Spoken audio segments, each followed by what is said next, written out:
Assalamualaikum warahmatullahi wabarakatuh. Perkenalkan, nama saya Zaki Nufira Ramadan dari kelas 11 IPA 4 SMA Negeri 6 Depok. Dan pada video kali ini saya akan menjelaskan salah satu penyakit dalam sistem koordinasi, yaitu penyakit Parkinson. Adapun materi yang akan saya jelaskan pada video kali ini, yang pertama adalah pengertian, penyebab atau etiologi, gejala, klasifikasi atau jenis, patofisiologi, dan yang terakhir adalah pengobatan dari penyakit Parkinson.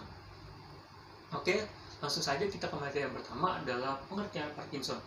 Mungkin sebagian orang sudah mendengar istilah penyakit Parkinson.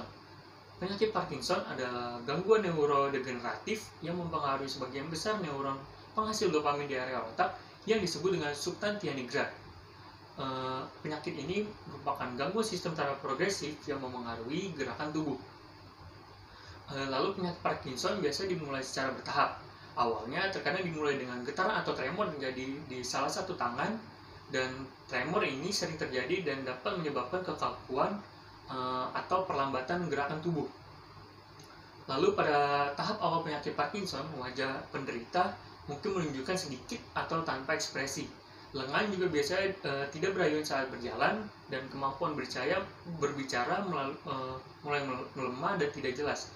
Gejala penyakit Parkinson akan semakin memburuk seiring dengan berjalannya waktu.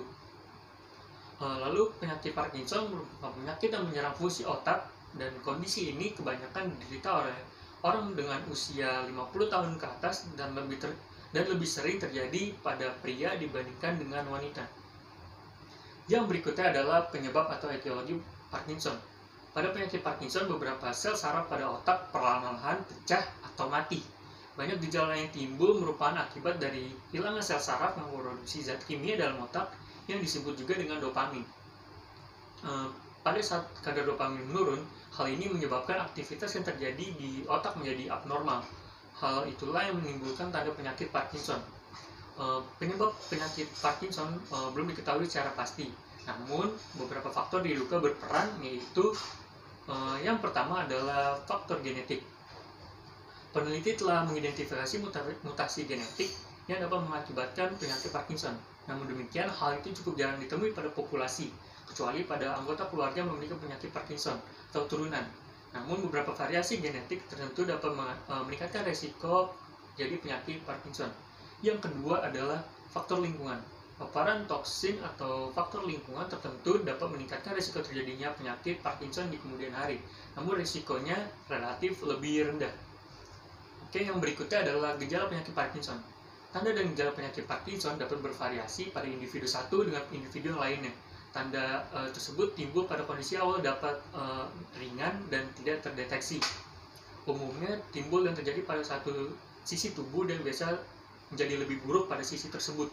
Walaupun gejala pada sisi yang lain sudah mulai timbul, namun gejala penyakit tersebut akan tumbuh seperti tremor, pergerakan lambat, otot yang kaku, postur dan keseimbangan yang terganggu, kehilangan gerakan otomatis bawah sadar, dan yang terakhir adalah perubahan pola bicara dan pola tulisan. Oke, yang berikutnya adalah klasifikasi atau jenis Parkinson. Penyakit Parkinson dibagi menjadi 4 jenis, yaitu yang pertama adalah idiopati atau primer, merupakan penyakit Parkinson secara genetik. Yang kedua adalah Parkinsonisme herediter, terdiri dari penyakit Wilson, penyakit Huntington, dan penyakit Lewy Bodies.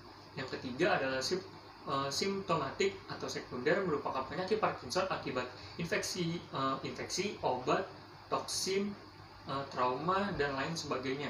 Dan yang terakhir atau yang keempat adalah Parkinson plus atau multiple system degeneration, merupakan Parkinson primer dengan gejala-gejala tambahan termasuk dengan demensia Lewy Bodies, degenerasi struktural, dan lain sebagainya.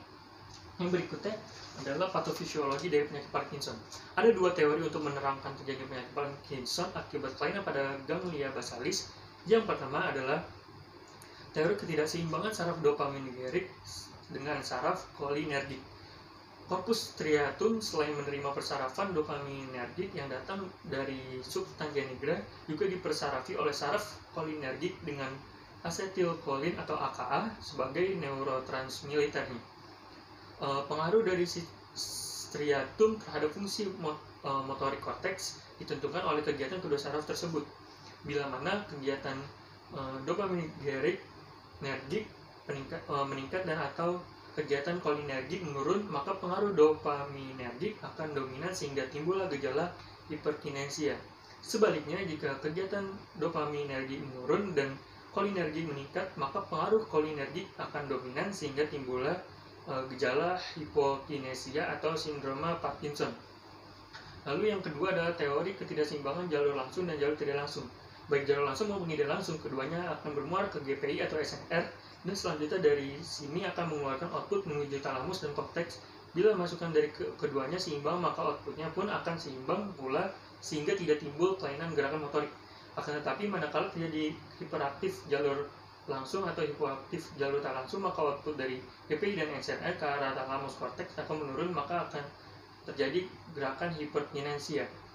Lalu sebaliknya, jika tidak terjadi hipoaktif jalur langsung dan hiperaktivitas jalur tak langsung, maka keluaran dari GPI dan SNR akan meningkat, maka terjadi gerakan hipokinesia atau sindroma Parkinson. Oke, yang berikutnya adalah pengobatan dari penyakit Parkinson. Hingga saat ini penyakit Parkinson belum ada obatan yang tepat untuk menyembuhkan penyakit tersebut. Tapi ada pengobatan yang dapat menyembuhkan gejalanya. Yang pertama adalah obat-obatan.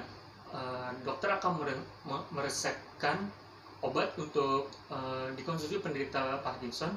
Adapun beberapa jenis obat berfungsi untuk meningkatkan atau mengganti dopamin yang diperlukan oleh tubuh. Obat-obatan yang biasa diberikan antara lain seperti levodopa dan lain sebagainya. Yang kedua adalah prosedur operasi. Dalam beberapa kasus, Parkinson butuh ditangani melalui pembedahan atau operasi, terutama jika penderita sudah mengkonsumsi obat-obatan tetapi tidak mengalami komplikasi atau obat-obatan sudah tak efektif lagi, maka prosedur pembedahan terbaik untuk mengatasi gejala Parkinson adalah Deep Brain Stimulation atau DBS. Metode DBS disebut juga stimulasi otak yang dilakukan dengan menanamkan elektroda di bagian otak yang terganggu. Elektroda ini berfungsi untuk mengirim arus listrik ke otak, dan arus listrik ini akan menstimulasi otak agar gejala Parkinson seperti tremor dan kekakuan dapat teratasi dengan baik. Yang berikutnya adalah terapi. Penderita Parkinson juga direkomendasikan mengikuti sejumlah terapi yang menunjukkan pergerakan fisik. Ada 3 jenis. Yang pertama ada fisioterapi. Terapi ini membantu meningkatkan kemampuan gerak dan kelenturan tubuh, serta bertujuan untuk meningkatkan stamina tubuh, sehingga tak perlu bergantung kepada orang lain, terutama saat beraktivitas. Yang kedua adalah terapi wicara. Penderita Parkinson biasanya mengalami kesulitan berbicara, sehingga terapi wicara akan membantu meningkatkan cara berbicara agar lebih lancar. Yang berikutnya adalah terapi okupasi. Agar penderita Parkinson dapat tetap aktif, terutama dalam melakukan kegiatan sehari-hari seperti berpakaian, makan, dan sejenisnya, terapi okupasi biasanya dipraktikkan dengan latihan menulis, terapi tangan dan lengan, hingga praktik memasak dan makan secara mandiri, dan lain sebagainya.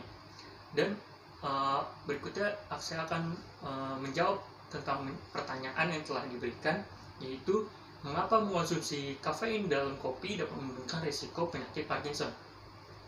Jawaban saya adalah kandungan kafein pada kopi juga dipercaya membantu mencegah penyakit Parkinson. Penyakit ini ditandai dengan kematian sel saraf di otak yang mengeluarkan dopamin dan penting untuk pergerakan otot. Kopi mengandung kafein yang dapat mencegah terjadinya degenerasi pada neuron dopaminergic di otak, sehingga dapat mencegah terjadi penyakit Parkinson. Selain kafein juga ditemukan 11 zat lainnya yang diteliti dan yang dapat memberikan manfaat dalam menurunkan resiko penyakit tersebut. Lalu meski demikian, pada wanita juga ditemukan bahwa manfaat kafein untuk pencegahan Parkinson dipengaruhi oleh kadar estrogen. Manfaat tersebut hanya terlihat pada wanita yang tidak menggunakan terapi surya enzim setelah menopause. Terapi surya enzim dengan estrogen dapat mengurangi sifat pelindungan kafein terhadap kerusakan substansia nigra di otak.